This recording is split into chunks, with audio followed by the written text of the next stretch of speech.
Kitados gyveno karalienė, kuriai visada buvo nusijuokus. Bet vieną dieną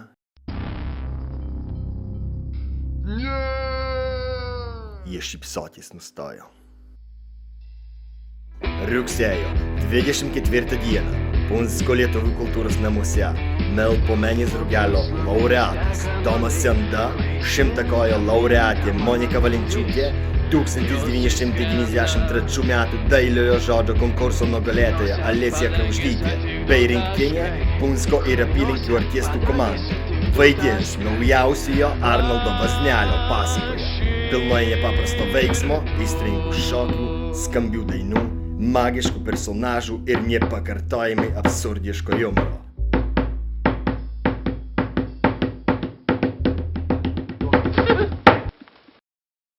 Ateik ir pasinerk į magišką juoko pasaulį.